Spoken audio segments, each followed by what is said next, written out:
అప్పుడు చెట్లు గీస్తున్నా నేను. ఆ చెట్లు గీసే టైంలో నా దగ్గరికి కళ్ళు తాగడానికి వస్తుంటారు వాళ్ళందరూ గూడా.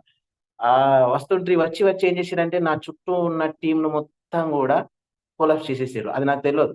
అప్పుడు మనము ఫీల్డ్ వర్క్‌కెళ్ళట్లేదు, మీటింగ్స్ చేయట్లేదు, కలవట్లేదు కాబట్టి ఆ టైం లోపల మొత్తం ఏమైపోయిందంటే కొద్ది రోజులకి ఈ లాక్‌డౌన్ ఫ్రీ అయిపోయిన తర్వాత కొద్దిగా అందరం బయటకెళ్ళే సమయం లోపల బిజినెస్ చూస్తే మొత్తం డల్‌గా కనిపిస్తున్నది. ఎవరు ఫోను చేసినా రెస్పాండ్ అవ్వట్లేదు.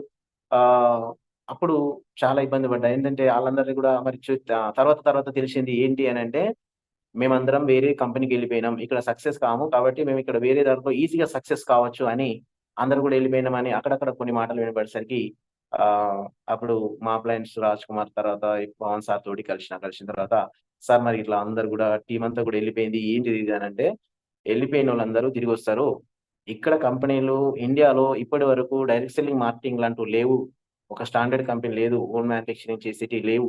మన కంపెనీ అన్ని రకాల స్టాండర్డ్‌గుంది. నువ్వేం ఫికర్ చేయకు. వాళ్ళు మళ్ళీ తిరిగొస్తారని వాళ్ళు కూల్‌గా జెప్పిర్రు. నాకేమో భయంగా ఉన్నది. ఉన్న టీమ్ అంతా జమ చేసుకున్న వాళ్ళందరూ ఎళ్ళిపోయిండ్రని నాకు భయం ఉన్నది. వాళ్ళు కూల్‌గానే సమాధానం జెప్పిర్రు. వీళ్ళేంది కూల్‌గా సమాధానం జెప్తుండ్రు. ఇదంతా టీమ్ అంతా ఎళ్ళిపోయింది. మరి ఏం చేద్దాం ఏం కథ అనంటే, ఏం చేస్తాం వెళ్ళిపోయినోడినైతే ఒకటికి 2 సార్లు కొద్దిమందికి మెయిన్ వాళ్ళకి చెప్పి చూసినాం. కొద్దిమంది వినలేరు. కొద్దిమంది విని మళ్ళీ వచ్చేసిర్రు. అట్లా టీమ్ అంతా కొలాప్స్ అయింది. కొలాప్స్ అయిన తర్వాత ఆ టైం లోపల ఎటువంటి ఇబ్బందంటే అప్పటికి నేను స్టార్ డైరెక్టర్ అయ్యి కార్ కూడా తీసుకున్నా. 8,00,000 వర్త్ గ్రాండ్ న్యూస్ ఐ10 కార్ తీసుకున్నా. ఆ కార్ గురించి ఇప్పుడే మా రాజ్ కుమార్ సార్ కూడా చెప్పిండు. ఆ కార్ తీసుకునేటప్పటికి నాకు డ్రైవింగ్ కూడా రాదు. డ్రైవింగ్ రాదు. కారు ఇనాగ్రేషన్ అయిపోయింది. అందరొచ్చిర్రు, విష్ చేసిర్రు, అందరెళ్ళిపోయిండ్రు. కారు, నేను మిగిలినాం. అందరూ వెళ్ళిపోయిండ్రు. కారు నేనక్కడ ఇద్దరమే ఉన్నాం. ఈ కార్‌ని ఇంటికి తీసుకపోవాలా షోరూమ్ నుంచి ఎట్లా?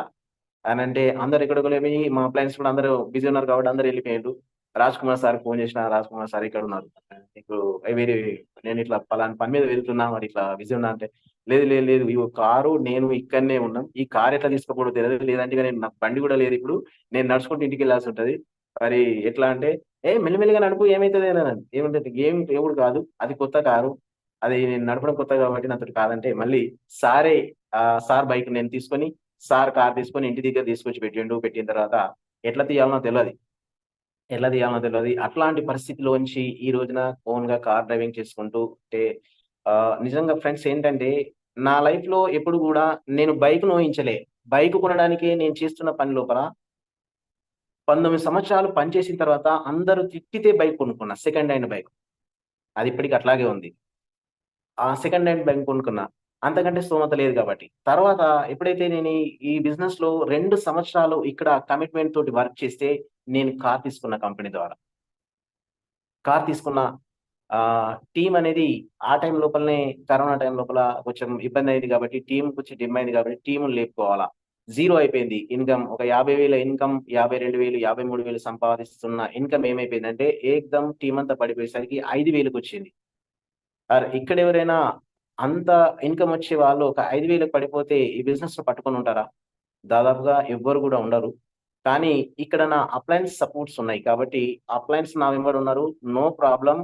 మీరు కంపల్సరీ మళ్ళీ టీమ్‌ని లేపగలరు అనేటువంటి నమ్మకాన్ని నాకు కలిగించిర్రు. కానీ నేను ఆ మధ్యలో ఏమైపోయిందంటే, నేను గూడా డిప్రెషన్‌కి లోనైపోయి ఆ టైం లోపల ఇంటి నుండి బయటకెళ్ళే పరిస్థితి లేదు.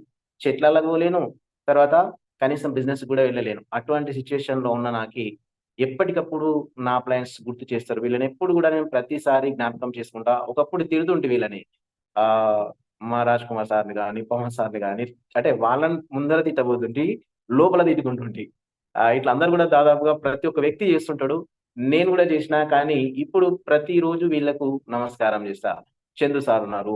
జిల్లా శ్రీనివాస్ సార్ ఉన్నారు. వీళ్ళందరూ గూడా ఆహ్, నాకు ఆ టైం లోపల నేను డిమ్‌గా ఉన్న టైం లోపల ఆహ్, వాళ్ళు ఎప్పటికప్పుడు ఫోన్‌లు చేసుకుంటూ మాట్లాడుతుంటారు. "ఎక్కడున్నావు? ఎక్కడున్నావు?" అంటే, "ఇంట్లో ఉన్నా." "ఇంట్లో ఏం చేస్తున్నావు? ఇంట్లో ఏం చేస్తున్నావు?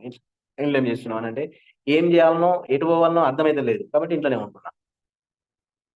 రోజు రెడీ కావాలా పోదామని మళ్ళా నాకు నేనే ఇగ ఈడు పోయిండు, ఆడు పోయిండు ఇగ మనతోటి ఏది కాదనని అందరు పోయిర్రు కాబట్టి ఇంకేం లేదని ఇంట్లోనే ఉండిపోతుంటి. అట్లా ఉన్న టైం లోపల వీళ్ళు మళ్ళీ నాకు చెప్పి కొత్త ప్లాన్స్ చెప్పి "నువ్వేం చెయ్యి డెప్త్ డ్రైవ్ చెయ్యి." అంటే ఇక్కడ టీమ్ ఉంది. ఈ టీమ్‌లో వాళ్ళు పోయిండ్రు కావచ్చు. కానీ మళ్ళీ తిరిగొచ్చే అవకాశాలుంటాయి. కానీ ఎప్పుడైతే ఇక్కడ బిజినెస్ అనేది కింద జరిగితే మళ్ళీ వాళ్ళు తిరిగొస్తారు. నువ్వు డెప్త్ డ్రైవ్ చెయ్యు. అందరి కింది నుంచి వర్క్ చేసుకుంటూ మొదలుపెట్టు. మళ్ళీ నీ టీమ్ నిలబడతది అని ఎప్పుడైతే చెప్పిండ్రో చాలా సార్లు అంటే దాన్ని ఇక డీప్‌గా చెప్పాలంటే ఇక నేను బాగా డిప్రెషన్‌లోకెళ్ళిపోయాను కాబట్టి, ఆ టైం లోపల నా ఖర్చులకు గూడా ఇబ్బంది. చెట్లు బంద్ చేసినా ఫుల్ టైమ్‌గా బిజినెస్‌కొచ్చిన టైం లోపలనే 50,000 ఇన్‌కమ్ వచ్చిన తర్వాత ఇక ఫుల్ టైమ్‌కి రావాల్సిందే. అప్పుడు 50 లక్షలు చేసుకోవాలన్న ఆశతోటొచ్చిన. కానీ ఇక్కడ ఏమైపోయింది టీమ్ అంతా పడిపోయింది కాబట్టి, ఆ టైం లోపల వీళ్ళు నాకు అప్లయన్స్ ఎవరైతే ఉన్నారో వాళ్ళను దేవుళ్ళతో పూజించాలా. ప్లీజ్ ఫ్రెండ్స్ మీ అందరికి కూడా నేనెప్పుడు నా ఓపెన్ మీటింగ్‌లో గూడా నేనదే చెప్తుంటాను. అప్లయన్స్‌ని ఎప్పుడు గూడా నెగ్లెక్ట్ చేయకండి. అప్లయన్స్ ఏం చెప్తే అది చేయండి. 100% సక్సెస్ అయితారు. నా అప్లయన్స్